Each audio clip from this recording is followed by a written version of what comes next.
السلام عليكم ورحمة الله وبركاته. إن الحمد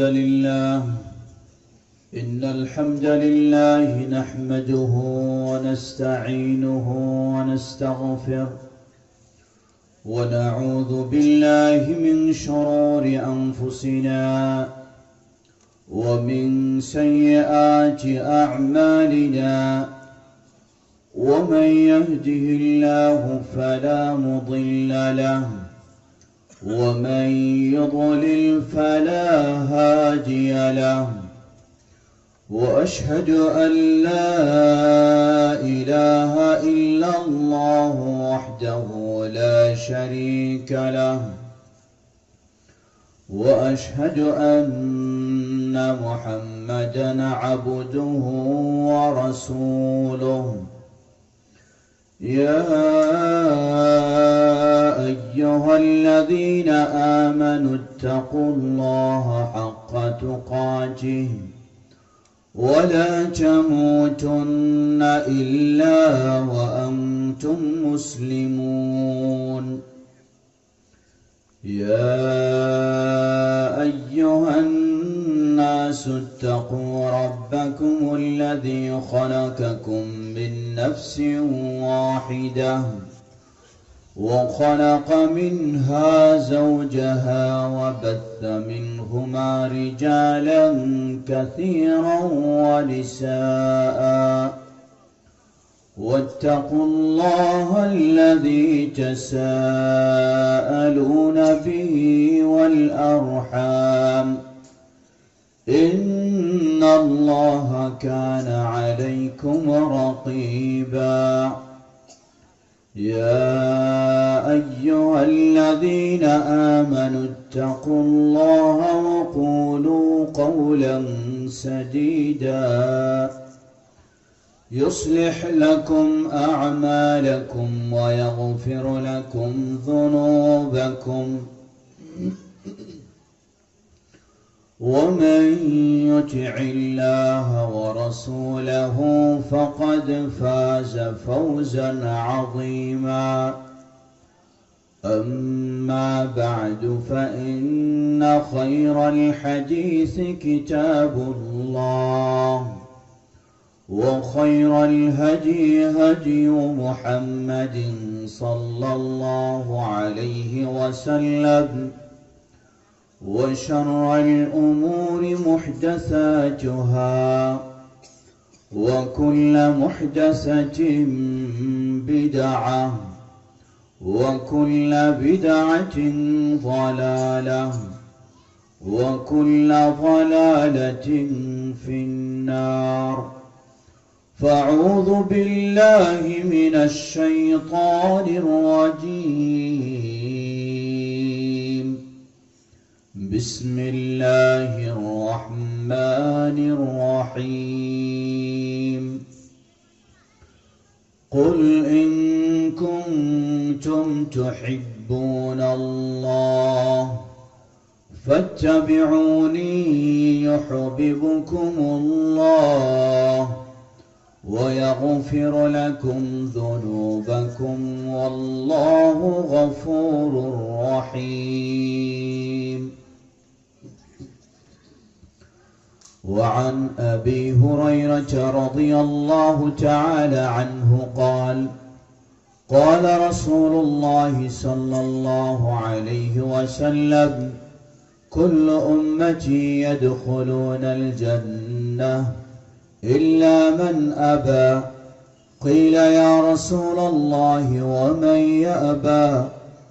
قال: من أطاعني دخل الجنة ومن عصاني فقد أبى.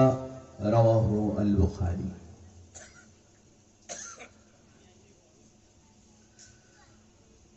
গোপালগঞ্জ অন্তর্গত কোটালীপাড়া থানায় অবস্থিত বর্ষাপাড়া মাদ্রাসা মুহাম্মাদিয়া আরাবিয়া ও ইতিমখানা এর বার্ষিক ওয়াজ মাহফিলের সম্মানিত সুযোগ্য সভাপতি,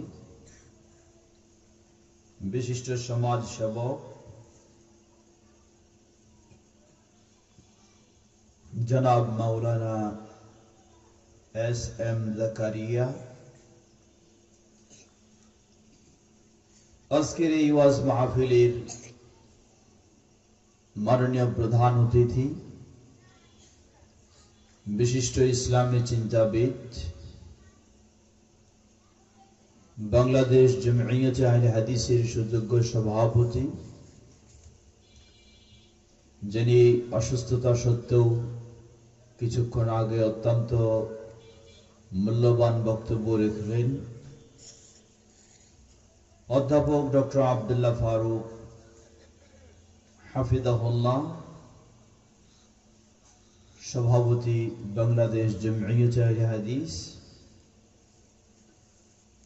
আজকে মাগরিবের পরে যিনি অত্যন্ত জ্ঞানগর্ভ আলোচনা রেখেছেন, আমার পাশেই অপবিষ্ট অত্র এলাকার কৃত সন্তান, বিশিষ্ট আলিমে দ্বীন শেখ হাফিজুর রহমান, সভাপতি নরসিংদী জেলা জমিয়তে আহলে হাদিস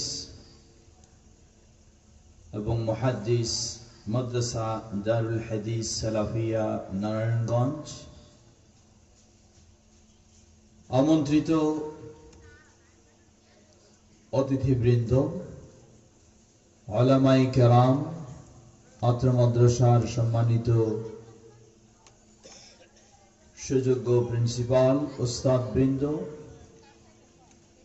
স্নেহের ছাত্রবৃন্দ, পরিচালনা কমিটির সম্মানিত সভাপতি ও সদস্যবৃন্দ, আমার সামনে সমবেত বয়োজ্যেষ্ঠ বয়োকনিষ্ঠ প্রাণ প্রিয় দিনী ভাই ও পর্দার আড়ালের বোনেরা, শুরুতে আবারও প্রশংসা জ্ঞাপন করছি সেই আল্লাহ সুবহানাহু ওয়া তাআলার, যার বিশেষ তৌফিকে অত্যন্ত সুন্দর আবহাওয়ায় আমরা আজকে সফলভাবে সুন্দরভাবে মাহফিল করার সুযোগ লাভ করেছি। যিনি আমাদেরকে এই সুযোগ দিয়েছেন তার ওই প্রশংসা জ্ঞাপনার্থে বলি আলহামদুলিল্লাহ। প্রশংসা কার? জোরে বলুন কার? আবারও বলুন আলহামদুলিল্লাহ। অতঃপর অসংখ্য সালাত ও সালাম পেশ করছি প্রিয় রাসূল মুহাম্মদ সাল্লাল্লাহু আলাইহি ওয়াসাল্লাম, তার আসহাবে কেরাম, আহলে বাইত, শেষ দিবস পর্যন্ত তার প্রতিটি একনিষ্ঠ অনুসারীদের উপর। হামদ সালাতের পরে কৃতজ্ঞতা জানাচ্ছি তাদের, যারা অক্লান্ত পরিশ্রম করে আজকের এই ওয়াজ মাহফিলের আয়োজন করেছেন, মাদ্রাসার উন্নয়নে বিভিন্নভাবে সহযোগিতা দিয়েছেন। আল্লাহ সকলের এই সহযোগিতাকে কবুল করে নিন, সকলকে জাযায়ে খায়ের দান করুন এবং এই প্রতিষ্ঠানের প্রতি যেন বেশি বেশি ভালো ভূমিকা রাখতে পারি সবাই। আল্লাহ আমাদের সে তৌফিক দান করুন। এই প্রতিষ্ঠানের পিছনে যারা অবদান রেখেছেন, আজকে অনেকেই আমাদের মাঝে নেই।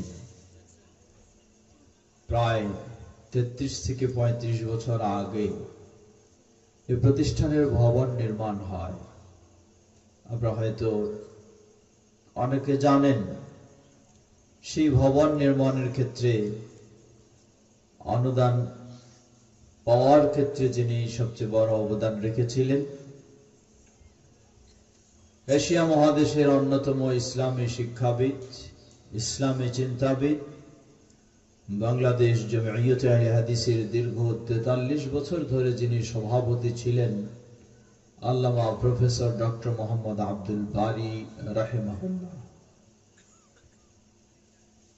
তিনি সহ স্থানীয় ওই সময় আরো যারা ছিলেন, অনেকে আজকে আমাদের মাঝে নেই, বিদায় নিয়ে চলে গেছেন। আল্লাহ তাদের ভুল ত্রুটি ক্ষমা করে তাদেরকে জান্নাতুল ফেরদাউস নসিব করুন। এবং যারা এই প্রতিষ্ঠানের পিছনে অবদান রাখছেন, আল্লাহ সকলের এই অবদানকে কবুল করে নিন। প্রতিষ্ঠানের নাম শুনে মনে হলো মাদ্রাসা মুহাম্মাদিয়া আরাবিয়া, বলা যেতে পারে একটি ঐতিহাসিক, বাংলার বুকে ঐতিহাসিক প্রতিষ্ঠানের নাম। ঐতিহাসিক বলতে 100 বছর হয়তো বয়স নয়, কিন্তু হাজারো হাজার আলেম যে প্রতিষ্ঠান থেকে বের হয়েছে এবং হাজারো হাজার শত শত মাদানী যে প্রতিষ্ঠান থেকে উচ্চতর শিক্ষা লাভের সুযোগ পেয়েছে, এমন একটি প্রতিষ্ঠান হলো বাংলাদেশ জামিয়াত আহলে হাদিসের কেন্দ্রীয় প্রতিষ্ঠান মাদ্রাসা মুহাম্মাদিয়া আরাবিয়া, ঢাকা উত্তর যাত্রাবাড়িতে।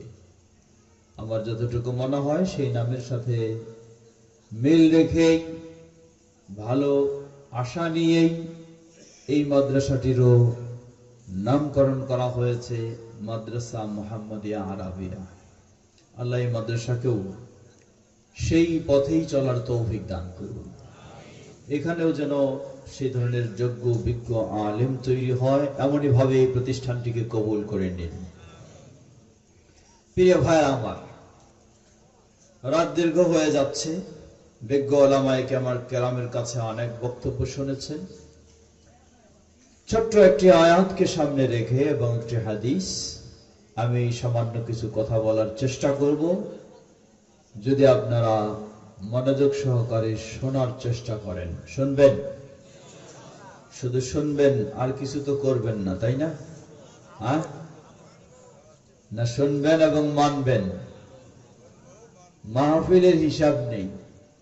প্রতি রাতেই এই শীত মৌসুমে করোনা পরিস্থিতির কারণে কিছুটা কমে গেছে, না হলে তো প্রতি রাতেই প্রতি গ্রামেই হয় গ্রামের মানুষ অথবা কোনো সংঘ অথবা কোনো সংস্থা, কোনো সংগঠন, কোনো প্রতিষ্ঠান, কোনো মসজিদ মাহফিল চলছে।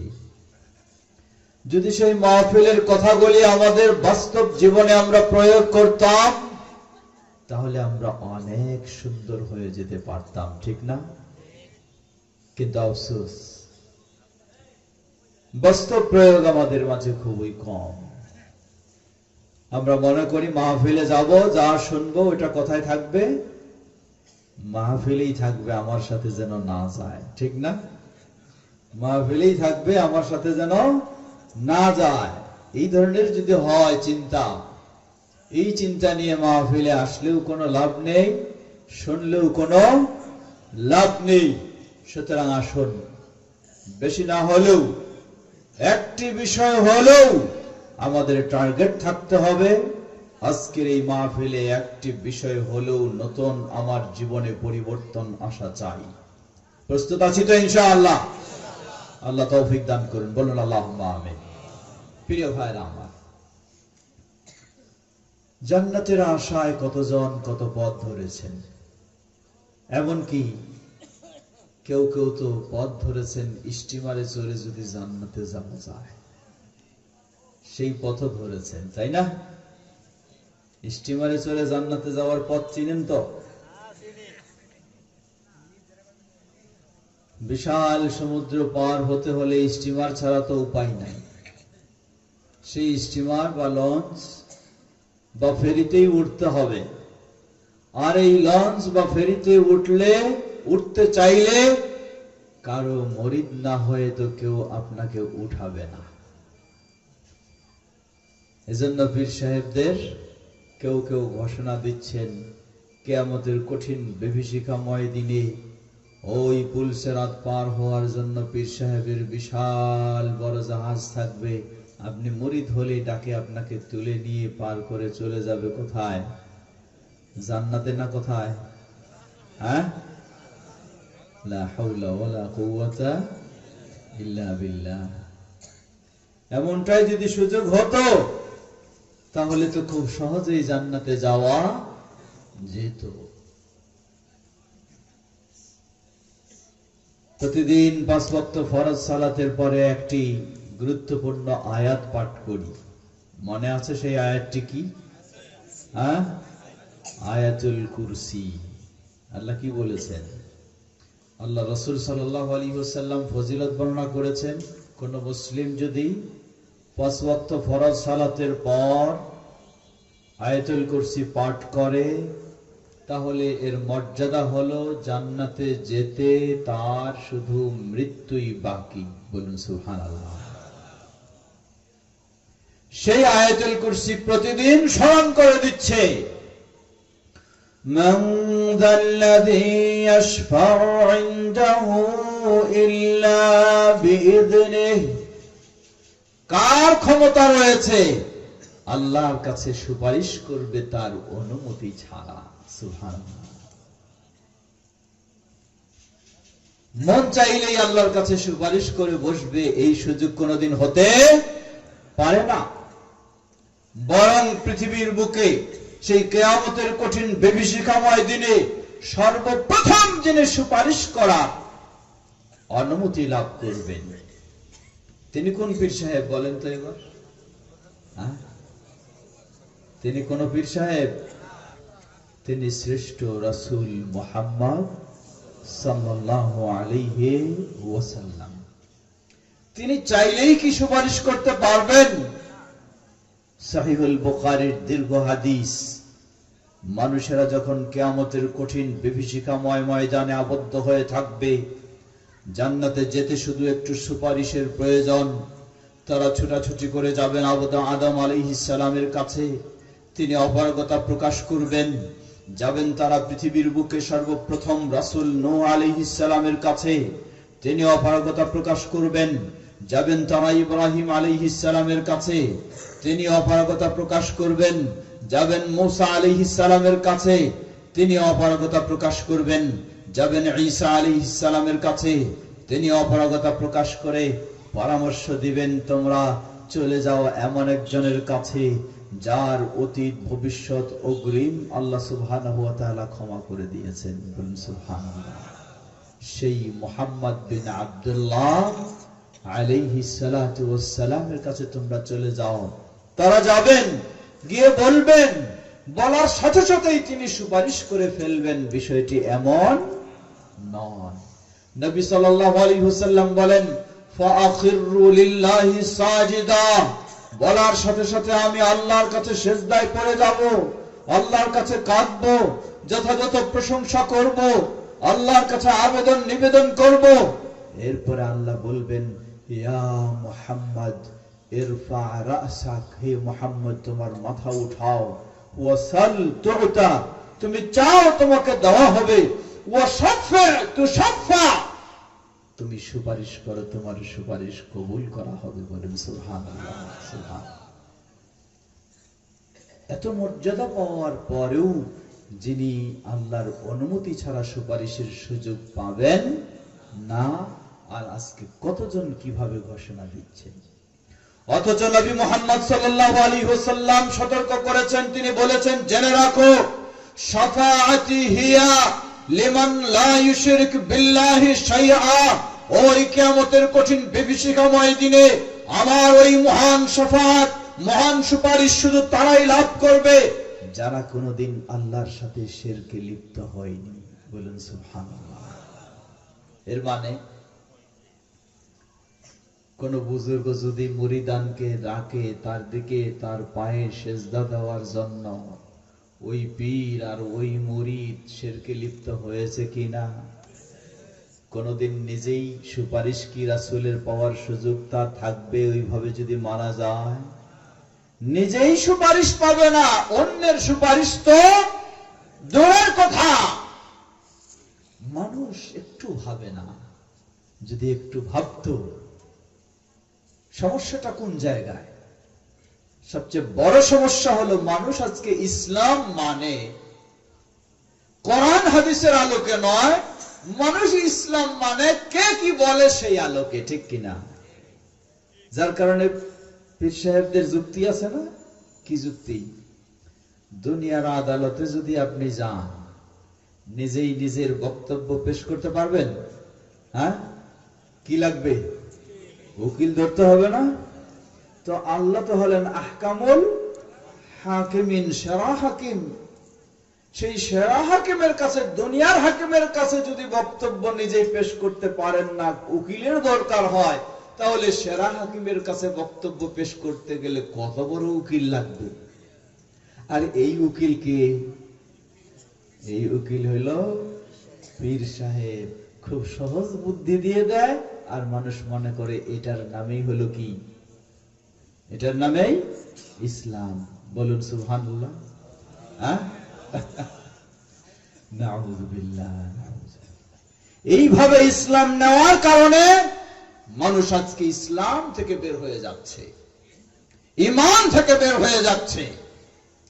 মানুষের উচিত ছিল ইসলাম নেবে কার কথা থেকে? আল্লাহর কথা থেকে এবং আল্লাহর প্রিয় রাসূল মুহাম্মদ সাল্লাল্লাহু আলাইহি ওয়াসাল্লামের কথা থেকে। এজন্যই প্রিয় নবী সাল্লাল্লাহু আলাইহি ওয়াসাল্লাম বলেছেন, জেনে রাখো, তারাকতু ফীকুম আমরাইন লাম তাদিল্লু মা তামাসসাকতুম বিহিমা কিতাবাল্লাহি ওয়া সুন্নতি। আমি চলে যাচ্ছি ঠিকই, কিন্তু রেখে যাচ্ছি তোমাদের মাঝে মাত্র দুটি জিনিস। যতক্ষণ পর্যন্ত তোমরা এই দুটি জিনিসকে আঁকড়ে ধরবে, কখনো পথভ্রষ্ট হবে না। একটি হলো মুজাদ্দিদিয়া তরিকা, আরেকটি হলো নকশবন্দিয়া তরিকা। এই দুটোই তো নাকি? তাহলে কি একটি কাদেরিয়া তরিকা আর একটি চিশতিয়া তরিকা? এগুলো না। লা হাওলা ওয়ালা কুওয়াতা ইল্লা বিল্লাহ। রেখে গেলেন মাত্র দুটি জিনিস, কিতাবুল্লাহ, আল্লাহর কিতাব আল কোরআনুল কারীম, ও সুন্নতি, নবী মুহাম্মদ সাল্লাল্লাহু আলাইহি ওয়াসাল্লামের সুন্নাহ বা হাদিস। লিল্লাহি তাকবীর, লিল্লাহি তাকবীর। জেনে নিন, যত বড় বুজুর্গ হোক, অলিয়া উলিয়া হোক, পীর মুর্শিদ গাউস কুতুব হোক, আর সাধারণ মানুষ হোক, কিতাব এবং সুন্নাহ ছাড়া কখনো সে হেদায়েতের পথ পেতে পারে না। হেদায়েত পেতে হলে, পথভ্রষ্টতা থেকে মুক্ত হতে হলে তাকে আঁকড়ে ধরতে হবে কিতাব এবং সুন্নাহ, কোরআন এবং হাদিস। তবে মনে রাখতে হবে, খালি হাদিস বললে চলবে না। কি বলতে হবে? হাদিসটি যেন কি হয়? সহিহ হয়। কারণ আজকে সমাজে অসংখ্য আমল আকীদা ছড়িয়ে রয়েছে, যেগুলি কখনো ইসলামের আমল আকীদা নয়। কোন সূত্রে? এই জাল হাদিসের সূত্রেই সেগুলি আজকে সমাজে ছড়িয়ে রয়েছে। হয় কোরআনের অপব্যাখ্যা, নয় জাল হাদিস। সেগুলির মধ্য দিয়ে সমাজে ছড়িয়ে রয়েছে এই বিভ্রান্তকর আকীদা, বিশ্বাস। উদাহরণস্বরূপ ধরে নেন, নূরের নবীর প্রতি তো ভালোই বিশ্বাস আছে সবারই, তাই না? নূরের নবীর প্রতি বিশ্বাস নাই? বিশ্বাস না করলে ঈমান থাকবে? কেমনে থাকবে? কেমনে থাকবে? মাটির তৈরি। বড়িটা কাটলে কি মাটি পাওয়া যাইতো? নূরের নবী। এটিও হলো সূরা মায়েদা 15 নম্বর আয়াতের অপব্যাখ্যা এবং কিছু জাল হাদিস। জাবের রাদিয়াল্লাহু আনহুকে আল্লাহ রাসূল সাল্লাল্লাহু আলাইহি ওয়াসাল্লাম নাকি বলছেন, ইয়া জাবের, আউয়ালু মা খালাকাল্লাহু নূরি। জেনে রাখো, আল্লাহ সর্বপ্রথম কি সৃষ্টি করেছেন? আমার নূর। অতঃপর তা থেকে এই সৃষ্টি করেছেন। এগুলি সব একেবারে চরম পর্যায়ের জাল হাদিস। বরং আশ্চর্যের বিষয়, সেই বক্তাগণ এই বক্তব্য দেন যা সহিহ হাদিসের বক্তব্য। নবী সাল্লাল্লাহু আলাইহি ওয়াসাল্লাম তায়েফের ময়দানে যখন গেলেন এই তাওহীদের দাওয়াত দেওয়ার জন্যই, তাওয়াফের মানুষেরা সেই দাওয়াতকে প্রত্যাখ্যান করলো, গ্রহণ করলো না। বরং দুষ্ট বখাটে ছেলেদেরকে লেলিয়ে দিয়ে ইট পাটকেল নিক্ষেপ করে নবী সাল্লাল্লাহু আলাইহি ওয়াসাল্লামকে রক্তাক্ত করা হলো। হাদিস সহিহ বুখারীর হাদিস। হাদিসের ওয়াজ করে, কিন্তু একটু ভাবে না, মানুষটা যদি নূরে মুজাসসাম হতো, বডিটা যদি নূর দিয়েই তৈরি হতো, তাহলে ইট পাটকেল লাগলে তো রক্ত না বের হওয়ার কথা ছিল কি? বললো না একবারও যে ইট পাটকেলের আঘাত খেয়ে নবী সাল্লাল্লাহু আলাইহি ওয়াসাল্লামের দেহ ক্ষত বিক্ষত হয়ে নূর বের হতে লাগলো, এটা বলে না। বলে কি বের হলো? রক্ত বের হলো। আশ্চর্য কথা, যদি নূরের এই বডিটা হতো তাহলে বের হওয়ার দরকার ছিল কি? বাস্তব নিজেই উল্টা কথা বলে, আবার নিজেই উল্টা বিশ্বাস করে। বরং আমরা বলবো নবী মুহাম্মদ সাল্লাল্লাহু আলাইহি ওয়াসাল্লামের বাস্তব অবস্থা তো রয়েছেই, বরং নবী সাল্লাল্লাহু আলাইহি ওয়াসাল্লামকে সৃষ্টি করেছেন কে? তাহলে নবী সাল্লাল্লাহু আলাইহি ওয়াসাল্লাম নূরের না সাধারণ মানুষের মতো মানুষ? এই বিষয়টি জানেন সবচেয়ে ভালো কে? আল্লাহ। তাই আমাদের কাছে তথ্য নিতে হবে আমাদেরকে কার কাছ থেকে? আল্লাহর কাছ থেকে। আল্লাহ শুধু বলেননি, বরং আল্লাহ তার নবীকে বললেন, হে নবী তুমি বলে দাও। সূরা কাহাফ 110 নম্বর আয়াত। কুল ইন্নামা আনা বাশারুম মিথলুকুম ইউহা ইলাইয়া। আল্লাহ বলছেন, হে নবী আমি তো জানি। আল্লাহ তো সব ভবিষ্যতের খবর জানেন, জানেন না? সব জানেন। মানুষ যে এই আকীদা নিয়েও বিভ্রান্তিতে পড়বে, আল্লাহ 1400 বছর আগে এর সমাধান দিয়েছেন। বলুন সুবহানাল্লাহ, সুবহানাল্লাহ। সমস্যা কোথায়? সমস্যা মানুষ সমাধান নেয় না কোরআন থেকে, সমাধান নেয় না রাসূল মুহাম্মদ সাল্লাল্লাহু আলাইহি ওয়াসাল্লামের সহিহ হাদিস থেকে। মানুষ সমাধান নেয় বুজুর্গানে দিন কি বলে, ঠিক কিনা? হ্যাঁ, সমাধান নেয় মুফতি সাহেব কি ফতোয়া দেয়, সমাধান নেয় না কোরআন এবং হাদিস থেকে। যদি সবাই কোরআন এবং হাদিস থেকে সমাধান নিত, তাহলে আজকে এত সমস্যা থাকতো না। আল্লাহ রাব্বুল আলামিন সেই নির্দেশও মূলত দিয়েছেন। আল্লাহ বলছেন, فَإِن تَنَازَعْتُمْ فِي شَيْءٍ فَرُدُّوهُ إِلَى اللَّهِ وَالرَّسُولِ। মানুষের মাঝে দ্বন্দ্ব হতে পারে, ভুল বুঝাবুঝি হতে পারে, অসম্ভব কিছুই নয়। হতে পারে মানুষের বুঝ সবার একরকম নয়, বুঝ দ্বন্দ্ব হতে পারে, মতবিরোধ হতে পারে। আল্লাহ এটাও জানেন এবং এটারও সমাধান আল্লাহ দিয়েছেন। আল্লাহ বলছেন, যদি এই দ্বন্দ্বে লিপ্ত হয়ে যাও, মতভেদে জড়িয়ে যাও, ফারুদ্দুহু ইলাল্লাহি ওয়ার রাসূল, এর সমাধানের জন্য ফিরে যাও তোমার পীর সাহেবের কাছে। সমাধানের জন্য ফিরে যাও তোমার লিডারের কাছে, ফিরে যাও তোমার বুজুর্গের কাছে না।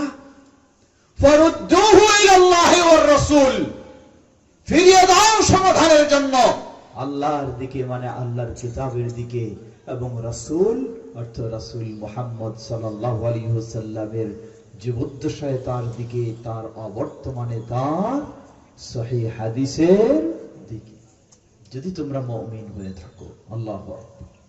এর মানে কি বোঝা যায়? যে ফিরিয়ে দেবে না, সমাধান নেবে না কোরআন এবং হাদিস থেকে, তার মুমিন হওয়ার কোনো সুযোগ নাই। এটি একটি হলো আহলুল হাদিসদের অন্যতম বৈশিষ্ট্য। বলুন আলহামদুলিল্লাহ। আমরা কাউকে ছোট করছি না, কাউকে তুচ্ছ করছি না, কিন্তু আমরা আমাদের কথাটা স্পষ্ট করে দিতে চাই, ভুল বোঝার কোনো সুযোগ নেই। আহলুল হাদিসেরা ভিন্ন কোনো চিন্তার মানুষ নয়, আহলুল হাদিসেরা ভিন্ন কোনো দাওয়াতের মানুষ নয়, আহলুল হাদিসেরা ভিন্ন কোনো তরিকার মানুষ নয়, আহলুল হাদিসেরা ভিন্ন কোনো বক্তব্য রাখে না, আহলুল হাদিসেরা ভিন্ন কোনো নীতি নৈতিকতা প্রকাশ করে না। বরং আহলুল হাদিসেরা তারা শুধু এটুকুই বলে, আমাদের বক্তব্য হলো তাই যে বক্তব্য দিয়েছেন আল্লাহ তার কিতাবে, যে বক্তব্য দিয়েছেন আল্লাহর রাসূল তার হাদিসে। বলুন আল্লাহু আকবার। আমাদের কোনো ভিন্ন বক্তব্য নেই, নিজস্ব কোনো বক্তব্য নেই, নিজস্ব কোনো আলাদা মতবাদ নেই।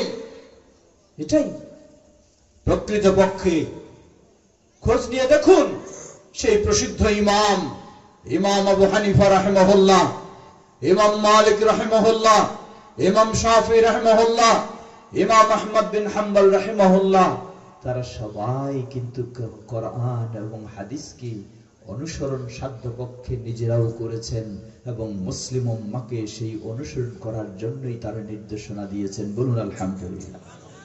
সুতরাং প্রসিদ্ধ চার ইমাম তারা আল্লাহর কাছে যথাযথ জবাব দিতে পারবেন। তারা কখনো ইসলামকে তাদের নিজস্ব চিন্তার আলোকে প্রকাশ করেননি, তারা কোরআন এবং সুন্নাহর আলোকেই করেছেন। যে বিষয়টি বলছিলাম, সমাজে অসংখ্য বাতিল ও জাল হাদিসের আলোকে মানুষের আকীদা ও আমলে চরম বিভ্রান্তিতে ছড়িয়ে গেছে। অথচ 1300 বছর আগের কথা যদি স্মরণ করি, সেই ইমাম আবু হানিফা রাহিমাহুল্লাহ তিনি কতই না সুন্দর নির্দেশনা দিয়েছেন। তিনি বলে গেছেন, জেনে রাখো আমি আবু হানিফা বলে যাচ্ছি, ইদা সাহহাল হাদিস ফাহুয়া মাযহাবি। জেনে রাখো যখনই কোন হাদিস সহিহ বলে প্রমাণিত হবে, আমি আবু হানিফা বলে যাচ্ছি সেটি হলো আমার মত ও পথ। বলুন আলহামদুলিল্লাহ। এজন্য আমরা অনেক সময় বলে থাকি, যদি হানাফি হতেই হয় তাহলে আসল হানাফি, প্রকৃত হানাফি হলো কারা? আহলুল হাদিসেরা। বলুন আলহামদুলিল্লাহ। কারণ তারাই সহিহ হাদিস মানার চেষ্টা তারাই করে, তারাই সহিহ হাদিস বের করার চেষ্টা করে, সহিহ হাদিস বাছাই করার চেষ্টা করে, সহিহ হাদিসের গুরুত্ব তারাই দেয়, যেই গুরুত্ব ইমাম আবু হানিফা রাহিমাহুল্লাহ 1300 বছর আগে দিয়েছেন। প্রিয় ভাইরা আমার, এজন্য বলছিলাম যে সমাধান যদি আমরা নেই কোরআন এবং হাদিস, হাদিস শুধু নয় বরং হাদিসটি হতে হবে সহিহ হাদিস, তাহলে আমাদের সমাধান সবগুলি সুন্দর হয়ে যাবে। নচেত আমাদের সমাধান ভিন্ন রকম হবেই হবে, এতে কোনো সন্দেহ নেই। আল্লাহ বলছিলেন, স্বয়ং আল্লাহ যিনি স্রষ্টা মুহাম্মদ সাল্লাল্লাহু আলাইহি সাল্লামের, তিনি জানেন মানুষেরা এই বিভ্রান্তিতে পড়ে যাবে, তাই তার সমাধান 1400 বছর আগে দিয়েছেন যে তিনি নূরের নবী, নূর দিয়ে তার বডিটা তৈরি, না তিনি আদম সন্তানের মতোই একজন মানুষ। আল্লাহ সেই ঘোষণা দিয়ে বলে দিলেন, বলে দাও, কুল ইন্নামা আনা বাশারুম মিথলুকুম, আমি তোমাদেরই মতো একজন মানুষ মাত্র। বলুন সুবহানাল্লাহ, সুবহানাল্লাহ। তবে কিছু পার্থক্য নাই নাকি? অবশ্যই আছে। যেহেতু আল্লাহ রাব্বুল আলামিন তাকে বিশেষভাবে মনোনীত করেছেন, সুতরাং পার্থক্য রয়েছে। তার মধ্যে বড় পার্থক্য হলো তিনি বলছেন, আল্লাহ বলছেন, বলে দাও ইউহা ইলাইয়া, আমার কাছে ওহী আসে, তোমাদের কাছে ওহী আসে না। কিন্তু আমাদের যুগে কেউ কেউ দাবি করে তার কাছে ওহী না আসলে ইলহাম তো আসে। ইলহাম বুঝেন?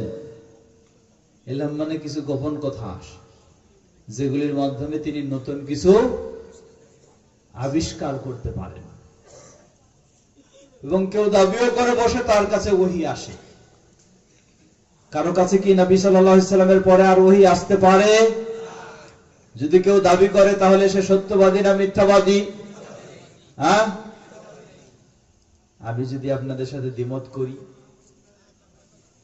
কেউ যদি দাবি করে, আমি বলবো সে সত্যবাদী, তার কাছে ওহী আসে। হ্যাঁ, এখন আপনারা দ্বিমত করলে আমি তো দ্বিমত করতে পারি, কারণ আমার কোরআন, আল্লাহর কোরআন সেটা বলে যে হ্যাঁ, কেউ দাবি করে তার কাছে ওহী আসে। আল্লাহ বলছেন, ইউহি বা'দুহুম ইলা বা'দিন যুখরুফাল কওলি গুরুরা, এক শয়তান আরেক শয়তানের কাছে সুন্দর সুন্দর ওহী করে। কথা বুঝেছেন? এবার কোরআন বলে দেয় যে ওহী হয়, রাসূলের পরেও ওহী হয়, কিন্তু সেই ওহী কার? শয়তানের। তাহলে কোরআন বলে দিচ্ছে যে এর পরেও কেউ যদি দাবি করে তার কাছে ওহী আসে, তাহলে কোরআন বলে দিচ্ছে আপনাকে শতভাগ নিশ্চিত হয়ে বিশ্বাস করতে হবে ওই দাবিদার হলো একজন শয়তান, আর যে তার কাছে ওহী পাঠায় সে হলো আরেক শয়তান। আল্লাহ রাসূলের কাছে ওহী আসে কার পক্ষ থেকে? আল্লাহর পক্ষ থেকে। তারপরে আর কারো কাছে ওহী আল্লাহর পক্ষ থেকে আসবে না। কোরআন বলে কেউ দাবি করলে সেটা সঠিক, তবে সেই ওহী হলো কার পক্ষ থেকে? শয়তানের পক্ষ থেকে। তাহলে চিনতে দেরি লাগবে? আর কেউ যদি দাবি করে তার কাছে ওহী আসে, ওহীর মাধ্যমে এই তরিকত পেয়েছেন, ওহীর মাধ্যমে এই মারিফত লাভ করেছেন, ওহীর মাধ্যমে এই হাকিকত পেয়ে গেছেন, কি তাহলে কোন ওহী এটা?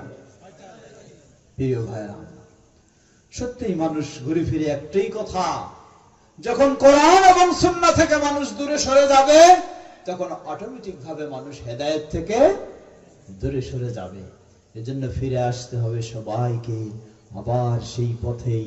আল্লাহ রাব্বুল আলামিন বললেন, হে নবী বলে দাও, ইন কুনতুম তুহিব্বুনাল্লাহ, যদি তোমরা আল্লাহকে ভালোবাসতে চাও তাহলে কাছে, বেশি দূরে নয়, ফরিদপুরেই যাও। নাকি হ্যাঁ টুসিতে লা হাওলা ওয়ালা কুওয়াতা ইল্লা বিল্লাহ। তাহলে যদি তোমরা আল্লাহকে ভালোবাসতে চাও, ফরিদপুরে যাও, যদি না মানেন তাহলে মক্কা মদিনায় যাও, তাও হবে না। মক্কা মদিনায় গিয়েও যদি না হয় তাহলে কোথায় যায় হবে? মক্কা মদিনায় গিয়েও কাজ হবে না যদি মক্কা মদিনার মানুষটাকে না মেনে নেয়, ঠিক কিনা? মক্কা মদিনার মানুষটাকে, তিনি হলেন আমাদের প্রিয় নবী মুহাম্মদ সাল্লাল্লাহু আলাইহি ওয়াসাল্লাম। মানুষেরা হজে যায়, কোথায় যায়? হজে যায়, উমরায় যায়। যাওয়ার পরে কি বলে? বলে যা দেখতেছো দেখো, কিন্তু কিছু ধরবা না, কিছু ছুঁইবা না, কিছু নিবা না, কিছু মানবা না।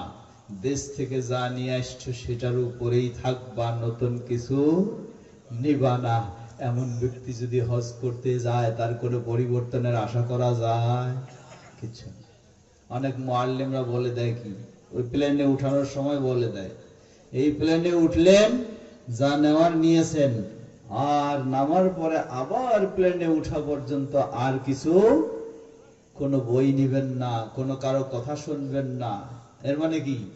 এগুলি আর কিছু মানা যাবে না। এই ব্যক্তি যদি মক্কা মদিনাও যায় আর যদি বলে যে আমার বুজুর্গ ছাড়া আমি আর কিছু বুঝি না, না বুঝি রাসূল, না বুঝি খোলাফায়ে রাশিদিন, না বুঝি সাহাবা, তাহলে মক্কা মদিনায় গিয়েও কোনো কাজে আসবে না।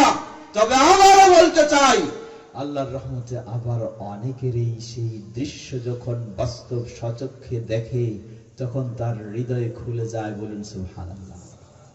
অনেক মানুষ অনেক বাধা বিপত্তি দিয়ে রাখা হয়, অনেক উল্টা পাল্টা বোঝানো হয়, কিন্তু সচক্ষে যখন বাইতুল্লাহর প্রাঙ্গণে সেই চিত্র, সেই দৃশ্য দেখে, কাবার ইমামও যদি এভাবে আমিন আওয়াজ দিয়ে বলে, কাবার ইমাম যদি এভাবে সালাত আদায় করে, মসজিদে নববীর ইমাম যদি এভাবে আমিন আওয়াজের সাথে বলে, তিনি যদি এভাবে সালাত আদায় করেন, সত্যি যদি তার ভিতরে আল্লাহর ভয় থাকে, তার ভিতরে যদি আল্লাহর ভালোবাসা থাকে, তার ভিতরে যদি রাসূলের প্রতি ঈমান থাকে, তার ভিতরে যদি রাসূলের প্রতি আনুগত্য থাকে, তার মন আর মেনে নিতে পারে না। সে বিশ্বাস করে পৃথিবীর কথাও যদি সঠিক থাকে তাহলে থাকবে এই বাইতুল্লাহ এবং মসজিদে নববীতে। সুতরাং এটাকেই সে সত্য মনে করে সে সেটিকেই গ্রহণ করে ফেলে। বলুন আলহামদুলিল্লাহ।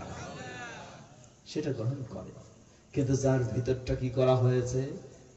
একেবারে তালাবদ্ধ হয়ে গেছে। সে যতই সেখানে যাক তবু তার কোনো পরিবর্তনের সুযোগ হয় না। প্রিয় ভাইরা আমার, যারা আশপাশে রয়েছেন, আমরা জন্য অনেক সময় বলে থাকি, কোন মানুষকে যদি দেখা হয় সে কি করে? সালাতের ভিতরে রুকুর আগে এবং পরে দুই হাত তোলে, অনুরূপভাবে বুকে হাত বাঁধে, অথবা আওয়াজের সাথে আমিন বলে। যখন তার সাথে বিরোধিতা করে পারা যায় না, তখন আরেকটা ট্যাগ লাগাই দেয়। কি বলে? বলে যে এ হলো জঙ্গি, ঠিক কিনা? কোন পথ যখন বাধা দেওয়ার আর খুঁজে পায় না, তখন সর্বশেষ হলো এ হলো কি? জঙ্গি, এ হলো চরমপন্থী। লা হাওলা ওয়ালা কুওয়াতা ইল্লা বিল্লাহ। বরং আমরা বিশ্ববাসীকে বলতে চাই, বর্তমান এই যুগ উন্নত প্রযুক্তির যুগ, অন্ধকারের যুগ নয়। আপনার ঘরে বসেই গোটা বিশ্বকে আপনি দেখতে পারেন।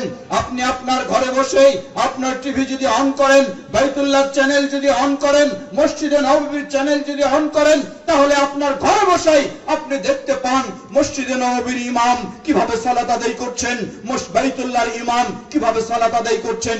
দেখবেন তাকে রুকুর আগে উপরে সুন্দরভাবে তিনি হাত তুলছেন, দেখবেন তাকে এইভাবে সালাত আদায় করছেন। ওই দৃশ্য দেখেই যদি কোনো ব্যক্তি গ্রহণ করে, তাহলে আমরা বলবো যে এই ব্যক্তি মূলত, তাকে বিভিন্ন কোনো অপবাদ দেওয়ার সুযোগ নেই, কারণ সে এমন জায়গা থেকে গ্রহণ করেছে, সেই গ্রহণটি হলো নির্ভরযোগ্য, ঠিক কিনা?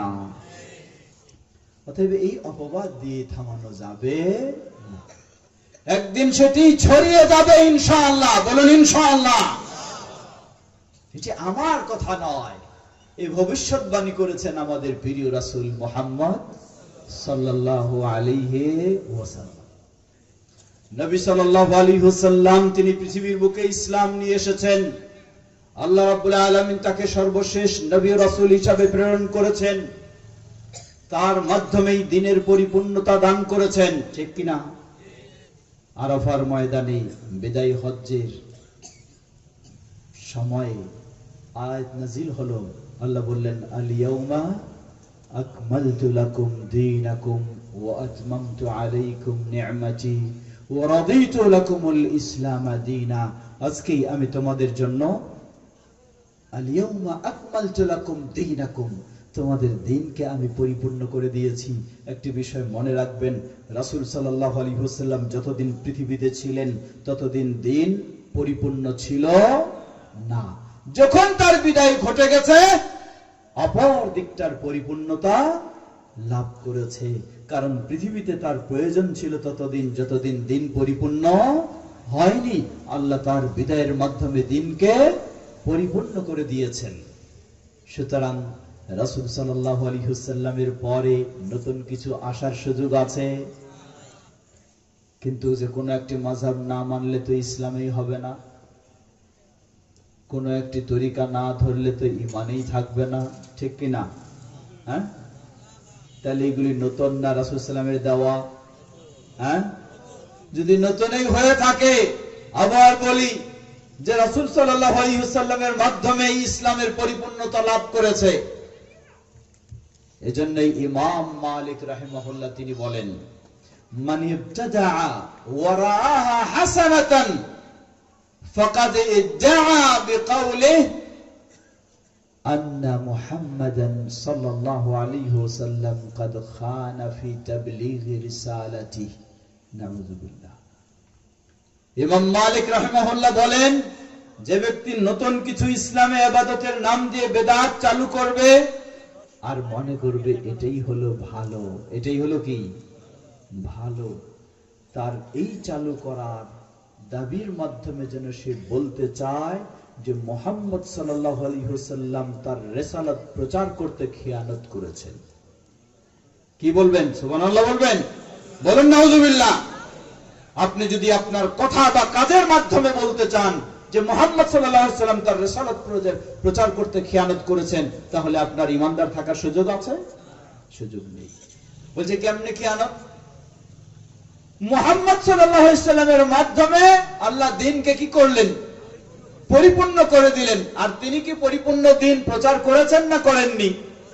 ওই সেই আরাফার ময়দানে নবী সাল্লাল্লাহু আলাইহি ওয়াসাল্লাম লক্ষাধিক সাহাবীকে সামনে রেখে জিজ্ঞাসা করলেন, হাল বাল্লাগতু, আমার কাঁধে যেই দিনের আমানত রিসালাতের আমানত ছিল আমি কি তোমাদের কাছে সব পৌঁছে দিয়েছি? সবাই বললেন, বালা ইয়া রাসূলুল্লাহ, হে আল্লাহর রাসূল সাল্লাল্লাহু আলাইহি ওয়াসাল্লাম, আপনি সব পৌঁছে দিয়েছেন। বলার সাথে সাথে আল্লাহর রাসূল সাল্লাল্লাহু আলাইহি ওয়াসাল্লাম আকাশের দিকে আঙ্গুলটি উঁচা করলেন, উঁচা করে বললেন, আল্লাহুম্মা শাহাদ, হে আল্লাহ, আমার এই সাহাবীদেরকে আমি জিজ্ঞাসা করেছি আমার কাঁধে অর্পিত আমানত আমি পৌঁছে দিয়েছি কিনা, তারা সবাই সাক্ষ্য দিয়েছে আমি পৌঁছে দিয়েছি। হে আল্লাহ, সবার সাক্ষ্যের উপরে আপনি সাক্ষ্য থাকুন যে আমার কাঁধে অর্পিত আমানত রিসালাত নবুয়ত সবকিছু আমি কি করেছি? পৌঁছে দিয়েছি। এরপরেও কেউ যদি বলে তিনি পৌঁছান নাই, মানে কি? নতুন কিছু আবিষ্কার করা যদি হয় যেটি তার যুগে ছিল না, তার সময়ে ছিল না, তার রেখে যাওয়া দিনে ছিল না, বুঝতে হবে এটি হয় ইসলামের বাইরের জিনিস, অথবা যদি মনে করেন ইসলামের জিনিস, তাহলে বুঝতে হবে ইসলামের জিনিস কিন্তু রাসূল সাল্লাল্লাহু আলাইহি ওয়াসাল্লাম আমাদেরকে দেন নাই, আমাদের বুজুর্গরাই আবিষ্কার করেছেন। নাউযুবিল্লাহ, নাউযুবিল্লাহ। প্রিয় ভাইরা, আফসোসের সাথে বলতে হয়, এজন্য অনেক সময় বলি যে ইসলাম এমন একটা জিনিস আল্লাহ রাব্বুল আলামিন এর মাঝে কোনো গজামিলের হিসাব রাখেন নাই। কি ঠিক কি না? এর মধ্যে কোনো গজামিলের হিসাব রাখেন নাই। বলেন কেমনে? একজন অমুসলিম ইসলাম গ্রহণ করবে কিসের মাধ্যমে? সালাত আদায়ের মাধ্যমে নাকি? হ্যাঁ, যাকাত দেওয়ার মাধ্যমে, হজের মাধ্যমে। একজন মুসলিম ইসলাম শুরু করবে আশহাদু আল্লা ইলাহা ইল্লাল্লাহু ওয়াহদাহু লা শারীকা লাহু ওয়া আশহাদু আন্না মুহাম্মাদান আবদুহু ওয়া রাসূলুহু। কয়জনের সাক্ষ্য দেওয়ার মাধ্যমে? কয়জনের সাক্ষ্য দেওয়ার মাধ্যমে? দুইজনের। এক হলো আল্লাহ, আরেক হলো আল্লাহর রাসূল মুহাম্মদ সাল্লাল্লাহু আলাইহি ওয়াসাল্লামের। মনে রাখবেন, একজন মানুষের ইসলাম শুরু হবে আল্লাহর সাক্ষ্য দেওয়া এবং মুহাম্মদ সাল্লাল্লাহু আলাইহি ওয়াসাল্লামের সাক্ষ্য দেওয়ার মাধ্যমে। তার গোটা জীবনটা যেভাবে ইসলাম শুরু হলো সেভাবেই চলবে, না পরে আসে আরো কিছু যোগ হয়ে যাবে? তাহলে ইসলামের শুরু হলো আল্লাহ এবং তার রাসূল দিয়ে, পরে কেমনে চলে আসলো যে পীর সাহেবের তরিকা ছাড়া ইসলাম ঠিক থাকবে না? এটি কি গজামিল না মূল? আবার ফিরে আসুন, আমি আগে বলেছি যে ইসলামের হিসাব একেবারে স্পষ্ট। শুরু হবে ইসলাম আল্লাহ এবং তার রাসূলের সাক্ষ্য দিয়ে। পৃথিবীর বুকে জীবন শেষ, যেতে হবে আমাকে কোথায়? কবরে। সেই কবরে রাখা হবে, বলা হবে বিসমিল্লাহি ওয়া আলা মিল্লাতি ইমাম আবি হানিফা। হ্যাঁ, বিসমিল্লাহি ওয়া আলা মিল্লাতি ইমাম শাফিঈ, ইমাম মালিক, ইমাম বুখারী, তরিকা মুজাদ্দিদিয়া, তরিকা চিশতিয়া। লা হাওলা ওয়ালা কুওয়াতা ইল্লা বিল্লাহ। মনে রাখবেন, যেভাবে আপনার ইসলাম শুরু হয়েছে সেভাবেই কবর শুরু হবে। বলুন সুবহানাল্লাহ। ইসলাম শুরু হয়েছে আল্লাহ এবং তার রাসূলের শাহাদা দিয়ে। কবরে রাখা হবে বিসমিল্লাহি ওয়া আলা মিল্লাতি রাসূলিল্লাহি। সুবহানাল্লাহ, কি মিল রেখেছে ইসলাম! দেখুন, শুরু আপনার ইসলাম যেভাবে, আখিরাতের জীবনটা শুরু সেভাবে। তো যদি সেভাবেই শুরু হয় কবরের জীবনটা, অন্য কোন মিল্লাত দিয়ে নয়, অন্য কোন তরিকা দিয়ে নয়, তাহলে এটাই কি স্পষ্ট হয় না? ও ইসলাম শুরু করার পর থেকে কবরে যাওয়া পর্যন্ত এই দুই ছাড়া তৃতীয় কোনো পথে যাওয়ার সুযোগ নাই। কি ঠিক কিনা? এই দুই ছাড়া তৃতীয় কোনো পথে যাওয়ার সুযোগ নাই। গোটা জীবনটাই আপনাকে কাটাতে হবে। এক হবে আল্লাহর জন্য, সকল প্রকার ইবাদত কার জন্য? দ্বিতীয় হবে সকল প্রকার ইবাদত কাকে অনুসরণ করে? মুহাম্মদ সাল্লাল্লাহু আলাইহি ওয়াসাল্লামকে অনুসরণ করে, তার তরিকা অনুযায়ী। এটাই একজন মুসলিমের মাপকাঠি। পুরুষ হোক নারী হোক, সকলের জন্য এটাই হবে মাপকাঠি। এর ভিন্ন কোনো পথ থাকতে পারে না। প্রিয় ভাই আমার, এই জন্য আহলুল হাদিসদের দাওয়াত ভিন্ন কোনো ব্যক্তির অনুসরণের দাওয়াত নয়। বাংলার জমিনে শুধু নয়, গোটা বিশ্বে, বিশ্বব্যাপী আহলুল হাদিসদের একই দাওয়াত, একই বক্তব্য, একই আহ্বান যে ইবাদত হবে একমাত্র কার জন্য এবং হবে কাকে অনুসরণ করে? এটাই আল্লাহ বললেন, কুল ইন্না সালাতি ওয়া নুসুকি ওয়া মাহইয়ায়া ওয়া মামাতি লিল্লাহি রাব্বিল আলামিন লা শারীকা লাহু وبذلك أمرت وأنا أول المسلمين। বলুন, ঘোষণা দিয়ে দিন, ইন্না সালাতি, আমার সালাত, ওয়া নুসুকি, আমার কুরবানি, আমার যাবতীয় ইবাদত, ওয়া মাহইয়ায়া ওয়া মামাতি, আমার জীবন মরণ সব কিছু একমাত্র কার জন্য? লিল্লাহি রাব্বিল আলামিন, গোটা বিশ্বের যিনি রব, গোটা বিশ্বের যিনি মালিক, গোটা বিশ্বের যিনি স্রষ্টা, গোটা বিশ্বের যিনি একক ক্ষমতাশীল, সেই আল্লাহ রাব্বুল আলামিনের জন্য। কে তিনি? লা শারীকা লাহ, যার কোনো দিক থেকে কোন রকমের শরীক নেই। বলুন সুবহানাল্লাহ, সুবহানাল্লাহ। মানুষের জীবনের সব ইবাদত হবে, কিন্তু কত ভ্রান্তিতে গেছি আমরা, লক্ষ্য করুন। প্রথমেই বলবেন আমার সালাত। আচ্ছা, মানুষের ঈমানের পরে সবচেয়ে মূল ইবাদত কোনটি? সালাত। আচ্ছা, আরেকটি প্রশ্ন করি, বলেন তো সালাতের মাঝে সবচেয়ে মূল পার্ট অংশ কোনটি? হ্যাঁ, সূরা ফাতিহা, না হাত বাঁধা, না সিজদা, না রুকু। সহিহ মুসলিমের হাদিস, আল্লাহ রাসূল সাল্লাল্লাহু আলাইহি ওয়াসাল্লাম বলেন, বান্দা যখন সিজদায় যায় ওয়া হুয়া আকরাবু ইনদা রাব্বি, তখন সে তার রবের সবচেয়ে নিকটে পৌঁছে যায়। বলুন সুবহানাল্লাহ, সুবহানাল্লাহ। এজন্যই তিনি বললেন, ফাআকসিরুদ দুআ ফি সুজুদিকুম, সুতরাং তোমরা তোমাদের সিজদায় বেশি বেশি দোয়া করো, খুব সম্ভব তোমাদের সিজদার দোয়া আল্লাহর কাছে কবুল হয়ে যাবে। সুবহানাল্লাহ। কিন্তু আফসোস, মানুষ এই সিজদাটা আজকে মুসলিম হয়েও আল্লাহর জন্য না দিয়ে কার জন্য দিচ্ছে? বাবার জন্য দিচ্ছে, বুজুর্গের জন্য দিচ্ছে। এটাই যদি মুসলিমের অবস্থা হয়, তাহলে এই মুসলিমের প্রতি আল্লাহর গজব না রহমত? গজব না রহমত? দুনিয়াও গজব, আখিরাতেও গজব। কারণ এর চেয়ে বড় শিরক আর কিছু হতে পারে না। তবে ওই বাবার কাছে সিজদা না দেওয়া গেলেও নিজের বাবার কাছে তো দেওয়া যাবে। নিজের বাবার পায়ে দেওয়া যাবে না? তবে বিয়ে করলে শ্বশুরের পায়ে তো সালাম দিতেই হবে, নাহলে তো সম্পর্কই থাকবে না, তাই না? লা হাওলা ওয়ালা কুওয়াতা ইল্লা বিল্লাহ। মানুষ কত বোকা দেখুন। বাবা মা বা শ্বশুর শাশুড়ি তার পায়ে সালাম নয়, সালাম হবে কি দিয়ে? মুখ দিয়ে সালাম এবং হাত দিয়ে মুসাফা। ইসলামের নিয়ম দেখুন। আল্লাহ রাসূল সাল্লাল্লাহু আলাইহি ওয়াসাল্লাম বলেন যে একজন মুসলিম আরেকজন মুসলিমের সাথে সাক্ষাৎ হবে, সালাম দেবে, সালামের পরে একে অপরের এক হাতে আরেক হাতের সাথে কি করবে? মুসাফা করবে। দুজনের পৃথক হওয়ার পূর্বেই আল্লাহ তাদের গুনাহগুলিকে ক্ষমা করে দেবেন। সুবহানাল্লাহ। আমি যদি আমার বাবার সাথে মুসাফা করি, সালামের পরে হাতে হাত মিলাই, তাহলে আমারও গুনাহগুলি মাফ হবে, আমার বাবারও গুনাহগুলি মাফ হবে।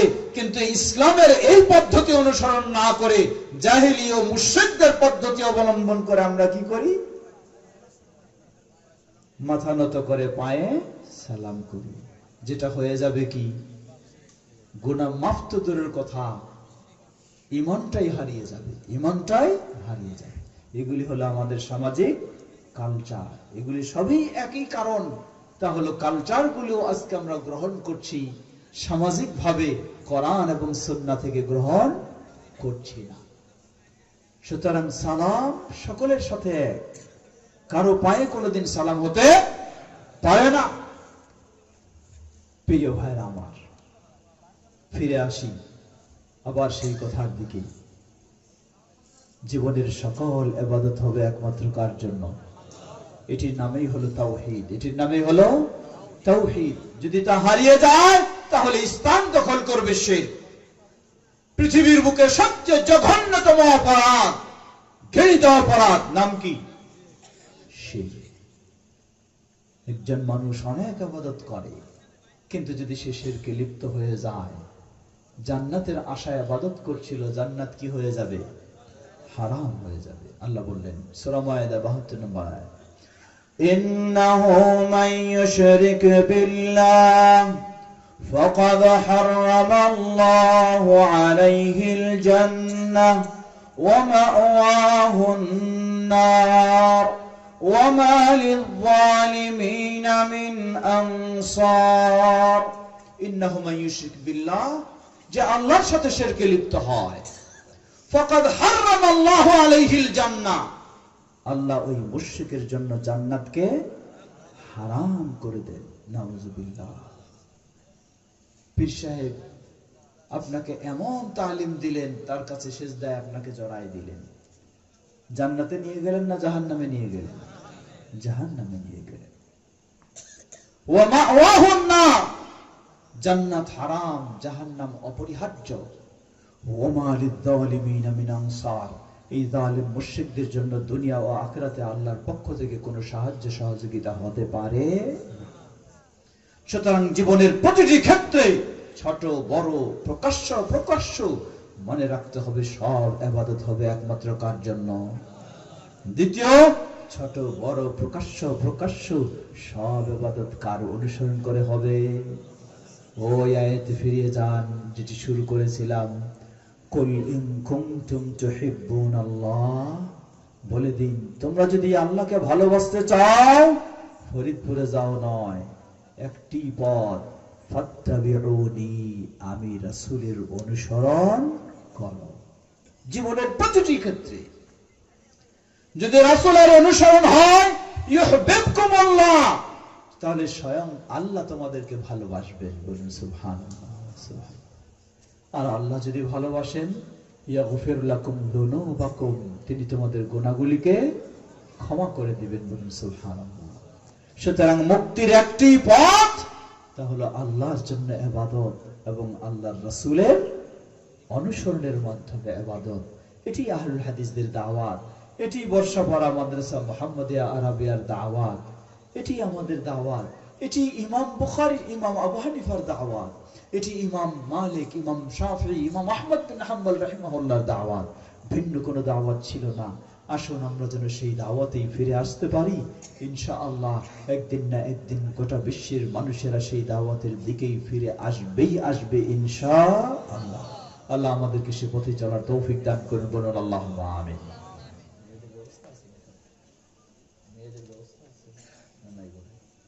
আচ্ছা, পর্দার আড়ালের মা বোনেরা হয়তো বাড়ি থেকেই বসে ওয়াজ শুনতেছেন। তাদের বিষয়ে অনেক সময় বলা হয় যে আজকে শুধু পুরুষদেরই আলোচনা হলো, মেয়েদের কোনো আলোচনা হলো না। আসলে বলেন তো, এতক্ষণ যে আলোচনা হয়েছে এটি পুরুষদের জন্য না মেয়েদের জন্য? হ্যাঁ, এটি সবারই জন্য। তাওহীদের আলোচনা সবারই জন্য, শিরক থেকে বিরত থাকার কথা সবারই জন্য। কিছু আমি ক্ষুদ্র জিনিস স্মরণ করে দেই। প্রকাশ্য বড় শিরক তো সবাই বুঝি, আল্লাহকে বাদ দিয়ে অন্যের সিজদা দেওয়া, আল্লাহকে বাদ দিয়ে অন্যের কাছে নীরবতা পালন করা, আল্লাহকে বাদ দিয়ে অন্যের আনুগত্য করা, এগুলি তো প্রকাশ্য শিরক।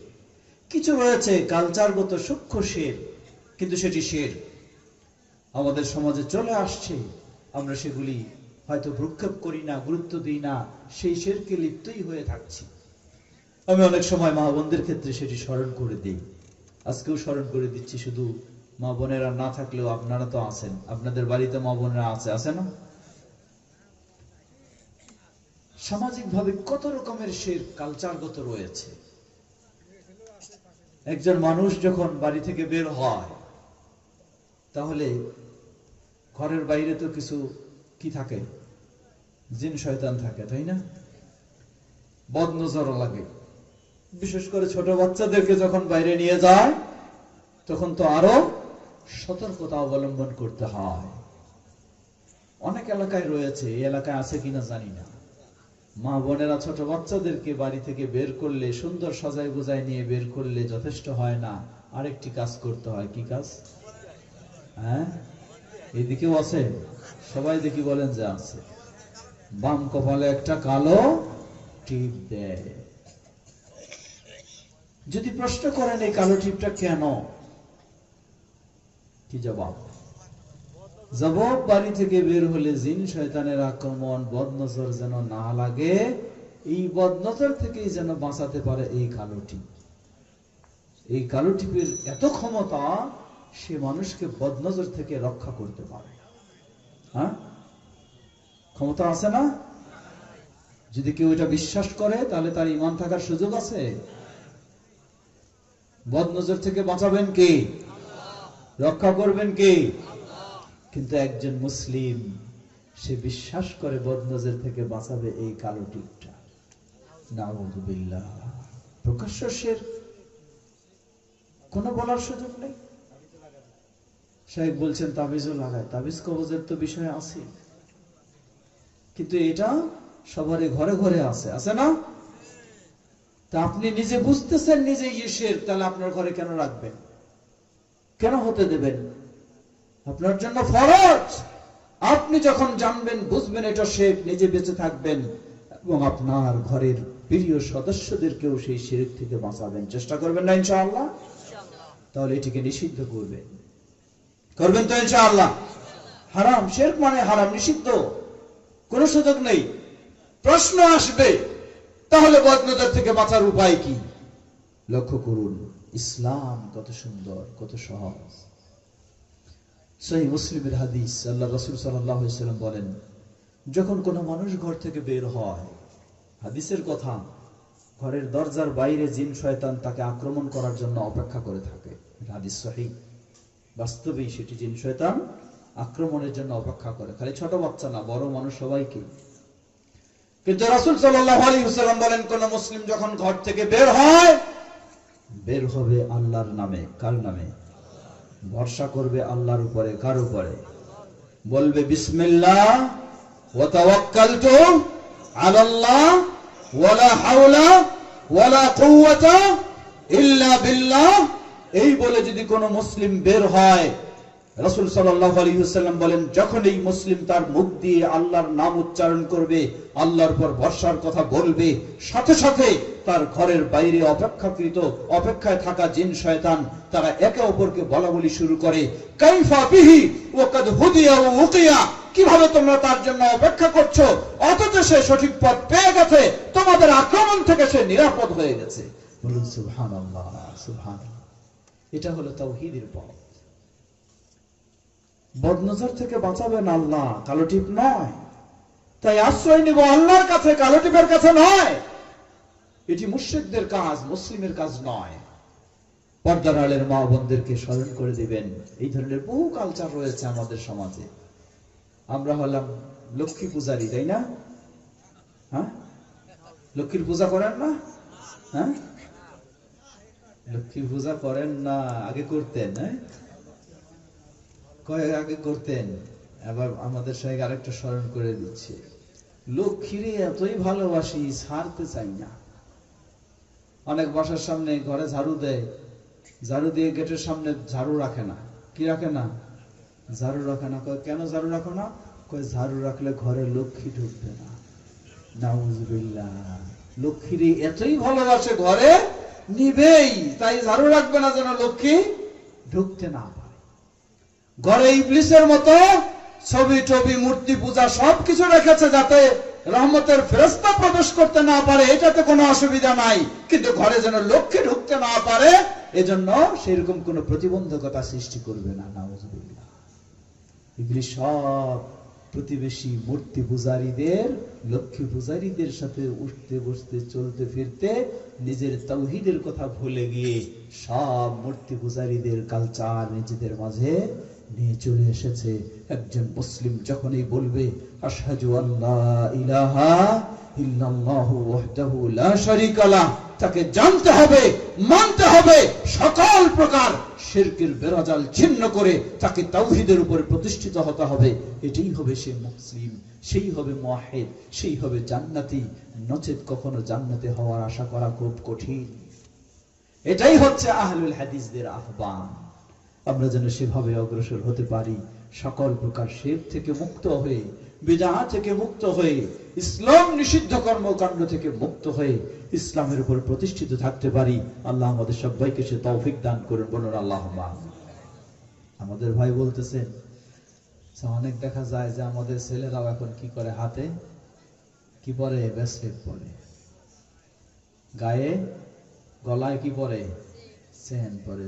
সবগুলো কি উল্টে যাচ্ছে। হ্যাঁ, মেয়েদের গলায় দেখেন এরা এখন কি করে না, আর চেন পরা ভালো মনে করে না, কারণ চেনটা দিয়ে দিছে কারে? ওই যুবক ছেলেরা চেন দিয়ে দিছে, ও গলায় পড়তেছে। মেয়েদের হাত দেখেন খালি, কি নাই? চুরি নাই। কার কাছে গেছে? ওই তামার চুরি, প্লাস্টিকের চুরি, আর যত কিছু চুরি সব গেছে কার কাছে? ওই যুবকের কাছে চলে গেছে। লা হাওলা ওয়ালা কুওয়াতা ইল্লা বিল্লাহ। দুটো দিক। প্রথম দিক, কেউ যদি এই নারীর পোশাক, নারীর বেশভূষণগুলি কোনো পুরুষ পরিধান করে, সহিহ বুখারীর হাদিস, তার প্রতি আল্লাহর লানত, তার প্রতি আল্লাহর লানত, আল্লাহর গজব তার প্রতি। অনুরূপভাবে কোন নারী যদি পুরুষের বেশভূষণ গ্রহণ করে, তাহলে সেই নারীর প্রতি আল্লাহর লানত, আল্লাহর গজব। এটি এক। এর চেয়ে আরো মারাত্মক হলো, কেউ যদি প্লাস্টিকের ব্রেসলেট ব্যবহার করে, বা তামার বা সপ্ত ধাতুর ব্যবহার করে, কিসের জন্য? আমার গায়ের রোগ বিসুখ বাত সবকিছু ভালো হয়ে যাবে এজন্য, তাহলে এটির নামই হবে শিরক। এই ধরনের মাধ্যম, এই ধরনের চিকিৎসা কখনো শরীয়ত সম্মত নয়। তাই সেই চিন্তা নিয়েও কেউ ব্যবহার করলে অবশ্যই এটি শিরক হবে, তা অবশ্যই তাকে খুলে ফেলতেই হবে। আল্লাহ আমাদের এমনই ভাবে সেই সব থেকে মুক্ত হওয়ার তৌফিক দান করুন, বলুন আল্লাহুম্মা আমিন। প্রিয় ভাইরা আমার, সামাজিক ভাবে বহু কুসংস্কার রয়েছে। এই সব কুসংস্কার থেকে নতুন প্রজন্মকে মুক্ত করার পথ কি? নতুন প্রজন্মকে মুক্ত করার পথ হলো আবার ফিরে আসতে হবে কোরআন এবং হাদিসের পথ, ঠিক কিনা? লক্ষ্য করুন, আমি অনেক জায়গায় স্মরণ করে দেই, আল্লাহ রাব্বুল আলামিন সন্তানদেরকে তাওহীদপন্থী শিরক মুক্ত করে তোলার জন্য এই কোরআনে একটি সিলেবাস দিয়েছেন মা বাবার জন্য। প্রতিটি মা বাবার একান্ত কর্তব্য সেই সিলেবাস ফলো করা। সেই সিলেবাসটির নাম হলো সূরা লুকমান। কি নাম? সূরা লুকমান। কমপক্ষে একটু অনুবাদ করে দেখার চেষ্টা করবেন। গোটা সূরা না পারলেও 13 থেকে 18 পর্যন্ত এই আয়াতগুলি পড়বেন। আল্লাহ কিভাবে একজন বাবাকে, একজন মা তার সন্তানকে কিভাবে উপদেশ দেবেন সে কথাগুলি আল্লাহ স্মরণ করে দিয়েছেন। আল্লাহ বলছেন, وَإِذْ قَالَ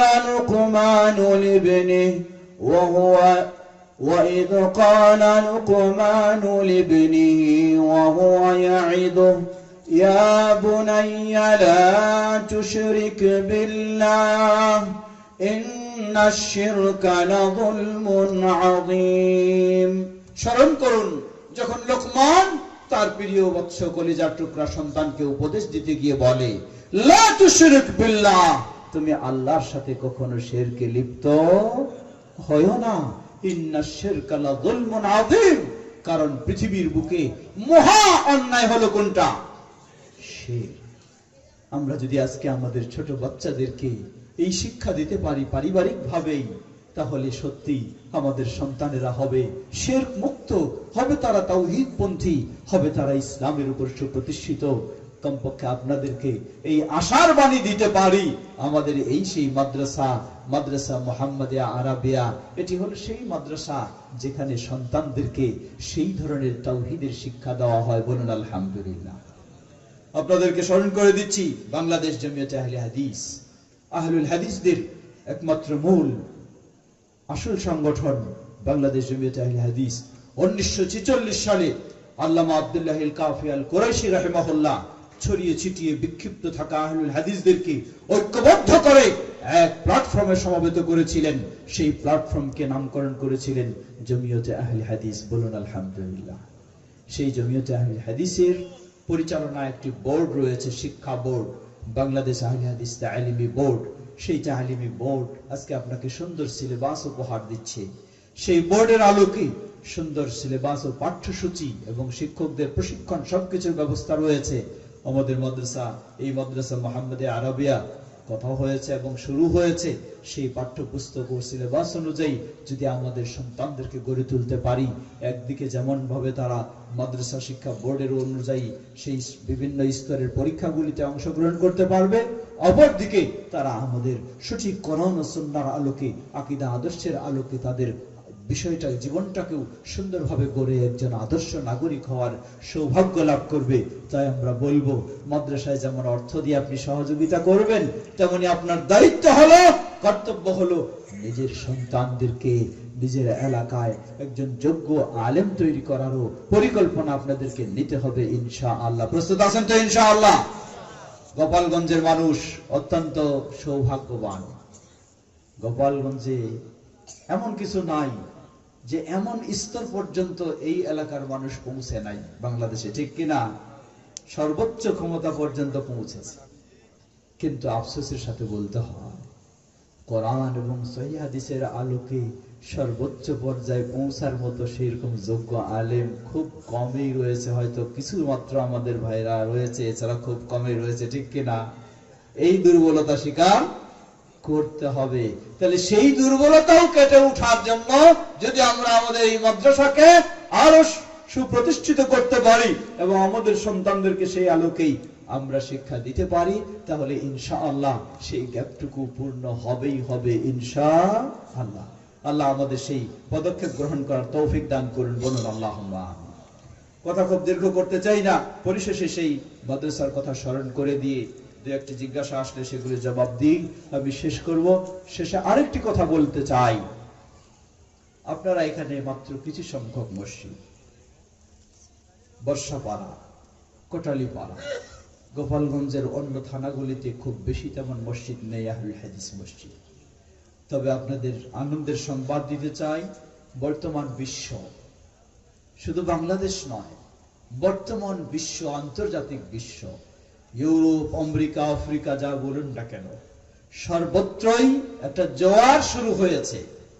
প্রথম হলো সেই পাশ্চাত্যের দেশগুলিতেও দেখবেন সবচেয়ে যেই ধর্মের প্রতি মানুষ বেশি দীক্ষিত হচ্ছে, দ্রুত গতিতে এগিয়ে আসছে, সেটির নাম কি? বলুন আলহামদুলিল্লাহ, সেটি হলো ইসলাম। দ্বিতীয়, বর্তমান এই উন্নত প্রযুক্তির যুগে, জ্ঞানের যুগে মানুষ আর অন্ধের মতো ইসলাম নিতে চায় না। হুজুরে যা বলেছে তাই, বুজুর্গ যা বলেছে তাই, এই ইসলাম আর মানুষ নিতে চায় না। মানুষ এখন পড়াশোনা করে, কোরআন এবং সহিহ হাদিসের আলোকে ইসলাম মানার পদক্ষেপ শুরু করেছে। বলুন আলহামদুলিল্লাহ। তাই সেই আন্তর্জাতিক পর্যায়ে লক্ষ্য করবেন, ইউরোপ, আফ্রিকা, আমেরিকায় যত মানুষ ইসলাম গ্রহণ করছে, কেউ কোন মাযহাবের আলোকে নয়, কোন তরিকার আলোকে নয়, কোন পীর মুরিদের আলোকে নয়, সবাই ইসলাম গ্রহণ করছে কোরআন এবং সহিহ হাদিসের আলোকে। বলুন আলহামদুলিল্লাহ। এটি যেমন আন্তর্জাতিক ভাবে, ঠিক বাংলাদেশেও সেভাবে চলছে। দিনে দিনে মানুষ যারা সাধারণ শিক্ষিত, জেনারেল শিক্ষিত, তারাও আলহামদুলিল্লাহ বিষয়টি বোঝার চেষ্টা করছে এবং খুব সহজেই সঠিক বিষয়ের প্রতি অগ্রসর হচ্ছে। এটি অত্যন্ত আমাদের আনন্দের বিষয়। একদিকে যেমন আনন্দের বিষয়, অপরদিকে একটু সতর্ক থাকারও বিষয় রয়েছে। পীর সাহেবের মুরিদের সংখ্যা যদি দিন দিন কমে যায়, তাহলে পীর সাহেব তো খুবই খুশি থাকবে না? হ্যাঁ, খবর কিন্তু ভালো না, খবর ভালো না। যার কারণে অনলাইনে দেখবেন আহলুল হাদিসদের বিরুদ্ধে কত রকমের মিথ্যা অপবাদ, গালি গালাজ, কত রকমের। দেখলে মনে করবেন যে কেউ একজন নতুন মানুষ যদি শুনে, মনে করবে দুনিয়ার মধ্যে যদি সবচেয়ে খারাপ মানুষ যারা রয়েছে এরাই কারা। নাউজুবিল্লাহ।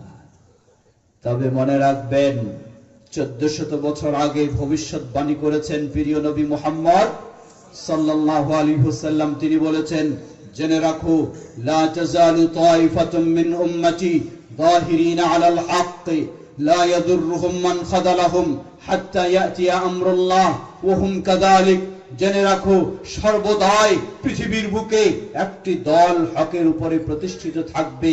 অন্যরা যতই তাদেরকে তিরস্কার করুক, যতই তাদেরকে নিন্দা জানাক, যতই তাদেরকে তুচ্ছ তাচ্ছিল্য করার চেষ্টা করুক, লা ইয়াদুররুহুম, তাদেরকে কখনো ক্ষতিগ্রস্ত করতে পারবে না। বলুন আলহামদুলিল্লাহ। হাত্তা ইয়াতিয়া আমরুল্লাহ ওয়া হুম কাযালিক, কিয়ামত সন্নিকটে চলে আসবে, তারা সেই হকের উপরেই প্রতিষ্ঠিত থাকবে। বলুন আলহামদুলিল্লাহ। শ্রেষ্ঠ মুহাদ্দিস ইমাম আহমদ বিন হাম্বল রাহিমাহুল্লাহ, চালু করা যায় না? ইমাম আহমদ বিন হাম্বল রাহিমাহুল্লাহ তিনি এই হাদিসের ব্যাখ্যা করতে গিয়ে বলেন, রাসূল সাল্লাল্লাহু আলাইহি ওয়াসাল্লাম যাদের এই সুসংবাদ দিলেন কিয়ামত পর্যন্ত তারা হকের উপর প্রতিষ্ঠিত থাকবে, এরা যদি আহলুল হাদিসেরা না হয় তাহলে আর কে হতে পারে তা আমার জানা নেই। বলুন আলহামদুলিল্লাহ। বুঝালেন, এরা হলো আহলুল হাদিস। তবে মনে রাখবেন, শুধু জন্মসূত্রে আহলুল হাদিস হলে সেই মর্যাদা লাভ করা যাবে না। হতে হবে আকীদার সূত্রে, হতে হবে আমলের সূত্রে, হতে হবে আদর্শের সূত্রে। 5 ওয়াক্ত সালাতও নাই আর আপনি দাবি করবেন আপনি অনেক কিছু ভালো হয়ে গেছেন, এমনটি হতে পারে না। আপনার 5 ওয়াক্ত সালাত ফরজ থাকতেই হবে। ঠিক তেমনি ভাবে আরো বহু দিক থেকে আমরা দুর্বল, পর্দা পুশিদা ইত্যাদির দিক থেকেও যেন আমরা অনেক দুর্বল হয়ে গেছি। আহলুল হাদিস মানে এই দুর্বলের বিষয় নয়। আহলুল হাদিস মানে সেই ক্ষেত্রে অবশ্যই সচেতন, সতর্ক হবে। তাহলেই তার জন্য এই সুসংবাদ, যে বিষয়টি বলতে চাচ্ছিলাম, যতই মিথ্যা প্রচার করা হোক না কেন, সেগুলি কোনো কাজে আসবে না। এজন্য আমাদেরকে সচেতন হতে হবে। আহলুল হাদিসেরা কখনো উগ্রপন্থা ও চরমপন্থাকে পছন্দ করে না, কোনদিন হতে পারে না। কারণ ইসলাম কখনো উগ্রপন্থা ও চরমপন্থাকে স্বীকৃতি দেয় না। জঙ্গি বা ইত্যাদি তো দূরের কথা। আহলুল হাদিসেরা নবী মুহাম্মদ সাল্লাল্লাহু আলাইহি ওয়াসাল্লামের অনুসারী, নবী মুহাম্মদ সাল্লাল্লাহু আলাইহি ওয়াসাল্লাম হলেন পৃথিবীর বুকে শান্তি প্রতিষ্ঠায় শ্রেষ্ঠ ব্যক্তি। আহলুল হাদিসেরাই হলো তার অনুসারী। অতএব আহলুল হাদিসরা কখনো উগ্রপন্থা ও চরমপন্থা কোনোদিন তারা বিশ্বাস করে না এবং এর সমর্থন করে না। তাই আমরা বলবো, বিশেষ করে কোনো ব্যক্তি যদি ভিন্ন রকমের চিন্তা যুবকদের মাঝে ধরিয়ে দেওয়ার চেষ্টা করে, সেই ক্ষেত্রে আমাদেরকে সতর্ক থাকতে হবে। কোন যুবকেও যেন এই ধরনের ভিন্ন চিন্তার বিশ্বাসী হয়ে আমাদের সমাজে তারা ক্ষতিগ্রস্ত করবে, এমনটি সুযোগও যেন কখনো না থাকে। তাই আমরা একদিক থেকে মনে রাখবো, পুরুষেরা বয়োজ্যেষ্ঠ মুরব্বীরা বাংলাদেশ জমিয়ত আহলে হাদিসের সাথে সম্পৃক্ত হয়ে চেষ্টা করব ঐক্যবদ্ধ হয়ে কাজ করার। আর যুবকদেরকে জমিয়ত শুববানে আহলে হাদিস সেই যুবকদের সাথে জড়িয়ে দিয়ে তাদেরকেও মধ্যম পন্থা অবলম্বন করে আমরা কাজ করার চেষ্টা করব। যে বিষয়টি বলছিলাম, বাংলাদেশেও যখন দিন দিন এভাবে অগ্রসর হচ্ছে আলহামদুলিল্লাহ, আর অপরদিকে বাধাও ঠিক তেমনি ভাবে বৃদ্ধি হচ্ছে, এমনই প্রেক্ষাপটে আমাদের জন্য অপরিহার্য দায়িত্ব হলো আমাদের পরস্পরে কোনো ভুল বুঝাবুঝির সুযোগ রাখা যাবে না। সবাই পরস্পরে সীসা ঢালা প্রাচীরের মতো ঐক্যবদ্ধ হয়ে আমাদেরকে সামনে অগ্রসর হতে হবে। তাহলে আমরা আমাদের দাওয়াতি কাজে আরো সফল হতে পারবো ইনশাআল্লাহ। আল্লাহ আমাদের সবাইকে সেই পথেই চলার তৌফিক দান করুন, বলুন আল্লাহুম্মা। কথা আর দীর্ঘ করতে চাই না, দুই একটি হয়তো জিজ্ঞাসা এসেছে, জবাব দিয়ে শেষ করব। প্রশ্ন করেছেন শবে বরাত ও শবে মেরাজের মধ্যে পার্থক্য কি এবং পালন করা যাবে কি না, বিস্তারিত বলবেন। জবাব, শবে মেরাজ বলা হয় মেরাজ সংগঠিত হওয়ার রাত, যেটি প্রচলিত হিসাব মোতাবেক বলা হয় রজব মাসের 26 দিবাগত 27 রাত্রিতে, যা কোনো কোরআন এবং সুন্নাহর আলোকে নির্ভরযোগ্য দলিল দিয়ে শবে মেরাজ প্রমাণিত নয়। মেরাজ সত্য, কিন্তু এই রাত্রিতে এটি পালন করতে হবে এমনটি কোনো নির্ভরযোগ্য প্রমাণ নেই। আর শবে বরাত তো হলো শাবান মাসের 14 দিবাগত রাত, 15 রাত মাঝার রাত, সেই রাতটিকে শবে বরাত বলা হয়। এই রাতের বহু রকমের ফজিলত অনেক হাদিস বর্ণিত হয়েছে, কিন্তু দুঃখের বিষয় সব হাদিসগুলি নির্ভরযোগ্য নয়, সেগুলি সবগুলি ত্রুটিপূর্ণ। বিশেষ করে রাতের সালাত এবং দিনের সিয়াম বিষয়ে যেগুলি বলা হয়েছে সেগুলি কখনোই সঠিক নয়, বরং রাসূল সাল্লাল্লাহু আলাইহি ওয়াসাল্লামের সুন্নাহ অনুযায়ী নিয়ম হলো, উম্মুল মুমিনিন আয়েশা রাদিয়াল্লাহু আনহা বলেন, সহিহ বুখারী এবং মুসলিমের হাদিস, রাসূল সাল্লাল্লাহু আলাইহি ওয়াসাল্লাম শাবান মাসে সবচেয়ে বেশি নফল সিয়াম পালন করতেন, এটি হলো সুন্নাহ। রমজানের পরে শাবানে সবচেয়ে বেশি সিয়াম পালন করতেন। তাই আমাদের চেষ্টা করব এই মাসে বেশি সিয়াম পালন করা, কিন্তু কখনো শাবানের শবে বরাতের নিয়তে বা ইত্যাদির চিন্তায় নয়। আল্লাহু তাআলা আ'লাম। ফরজ সালাতে ইমামের পিছনে প্রথম 2 রাকাতে মুক্তাদিদের কি সূরা ফাতিহা পাঠ করাই লাগবে না ইমামের তেলাওয়াতে শোনাই যথেষ্ট হবে? একটু বিস্তারিত দলিল সহ বলবেন। জবাব, সহিহুল বুখারীর হাদিস, আল্লাহ রাসূল সাল্লাল্লাহু আলাইহি ওয়াসাল্লাম বলেন, মান লাম ইয়াকরা বিফাতিহাতিল কিতাব লা সালাতা লিমান লাম ইয়াকরা বিফাতিহাতিল কিতাব। যে ব্যক্তি সূরা ফাতিহা পাঠ করবে না তার সালাতই হবে না। কোন ব্যক্তি এটি স্পষ্ট বলেননি। হতে পারে সেই ব্যক্তি ইমাম, হতে পারে সেই ব্যক্তি মুক্তাদি, হতে পারে সেই ব্যক্তি একাকী, হতে পারে সেই ব্যক্তি ফরজ সালাতে, হতে পারে সেই ব্যক্তি নফল সালাতে, হতে পারে সেই ব্যক্তি ঈদের সালাতে, অর্থাৎ সবকিছু এর মধ্যে শামিল করে থাকে। সুতরাং আমরা বলবো সূরা ফাতিহা অবশ্যই পিছনেও যিনি থাকেন পাঠ করবেন। আল্লাহু তাআলা আ'লাম, এটাই সঠিক। মসজিদের মাইকে মৃত্যুর ঘোষণা, সামাজিক কোনো ঘোষণা দেওয়া যাবে কি না? জবাব, মসজিদের মাইক সাধারণত মসজিদের কাজেই ব্যবহার করা উচিত, কারো ব্যক্তিগত ও ভিন্ন কাজে ব্যবহার করা উচিত নয়। এখন ঘোষণা যদি মৃত্যুর ঘোষণা হয় তাহলে সেটি জায়েজ হবে কি না, এর দুটো দিক। এক হলো মসজিদের কাজে, মসজিদের মাইক শুধু মসজিদের কাজেই ব্যবহার করা উচিত। দ্বিতীয় হলো মৃত্যুর ঘোষণা দেওয়া যাবে কি না। মৃত্যুর ঘোষণা এখানে দুটো দিক।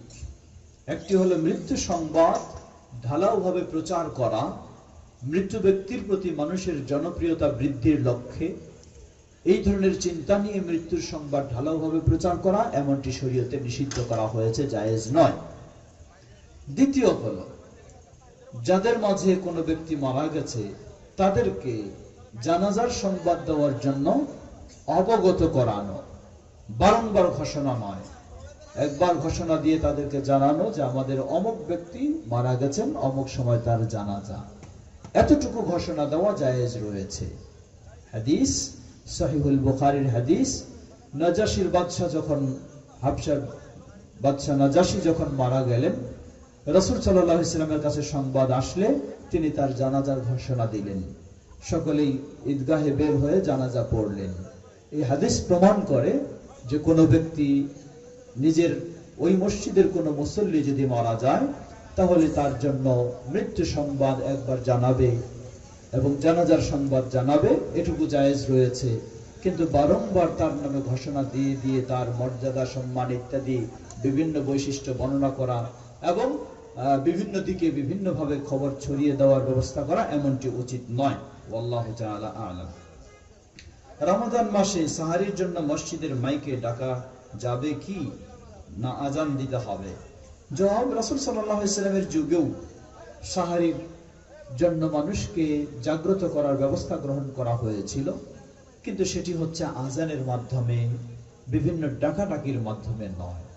তাই উচিত সাহারির আজানের মাধ্যমে মানুষকে অবগত করা, ডাকাডাকির মাধ্যমে নয়। তবে সমাজে যদি কখনো এই আজানের প্রচলন না থাকে, তাহলে মানুষকে আগে অবগত করা, মানুষকে আগে জানানো, শেখানো, জিনিসটি বোঝানো, যাতে সেটাতে ভুল না বুঝতে পারে, সেই জানানোর মাধ্যমে সেই সুন্নাহ চালু করাটাই হচ্ছে উত্তম। আল্লাহু তাআলা আ'লাম। হকের দল একটা, তবে সেটা কোনটা? জমিয়তে আহলে হাদিস নাকি আহলে হাদিস আন্দোলন নাকি অমুক তমুক? জবাব, কোনো সন্দেহ নেই, হকের দল একটা। হকের দল 10টা নয়। হকের দল একটা বলতে কি বোঝায়? আচ্ছা বলেন তো, আপনি বললেন যে হকের দল একটা, তাহলে সেটা আগেরটা হবে না পরেরটা? হকের দল একটা, তাহলে সেটা আগেরটা না পরেরটা? সেটা তো অবশ্যই আগেরটাই হবে, এটাই তো স্বাভাবিক বিষয় বলে। এই জন্য আমরা বলবো যে আসলে এই ধরনের বিভক্তি কখনোই উচিত নয়। এটি আহলুল হাদিসদেরকে ক্ষতিগ্রস্ত করেছে এবং করছে। তাই এই ধরনের দলাদলি কখনোই উচিত নয়। একটি ছিল, আছে, থাকবে। বরং আপনাদের আরেকটু জানার জন্য বলি, বৃহত্তর ভারতবর্ষের কথা যদি চিন্তা করেন, অল ইন্ডিয়া জমিয়তে আহলে হাদিস, পাকিস্তান জমিয়তে আহলে হাদিস, নেপাল জমিয়তে আহলে হাদিস, শ্রীলঙ্কা জমিয়তে আহলে হাদিস, কাশ্মীর জমিয়তে আহলে হাদিস, বাংলাদেশ, বলেন এবার, বলেন না কি? জমিয়তে আহলে হাদিস। গোটা ভারতবর্ষের একই পরিচয়, একই নেটওয়ার্ক। কোথাও কোনো জায়গায় দেখবেন না তাহরিক আন্দোলন, কোথাও নাই। তাহলে এটি হলো পরে একটি বিস্ফোরণ, পরে একটি বিশৃঙ্খলা ছাড়া আর কিছুই নয়। এবং আমাদের বিশ্বাস, যদি আমরা সকলে সচেতন হই, তাহলে এই বিশৃঙ্খলা আমাদের মাঝে থাকার সুযোগ থাকবে না ইনশাআল্লাহ। সবাই দেখে আমাদেরকে ফিরে আসতেই হবে, ঐক্যবদ্ধ হতেই হবে। শরীয়তে কখনো একটি প্রতিষ্ঠিত দল থাকা সত্ত্বেও আরেকজন কেউ নিজে আমির হয়ে দাবি করে থাকবে, এমনটি শরীয়তে অনুমতি দেওয়া হয়নি। মসজিদে একটা জামাত শুরু হয়েছে, মসজিদে একটা জামাত শুরু হয়েছে, 2 রাকাত শেষ হলো, আর 2 রাকাত বাকি আছে, পিছনে আরেকটা একজন ভালো ইমাম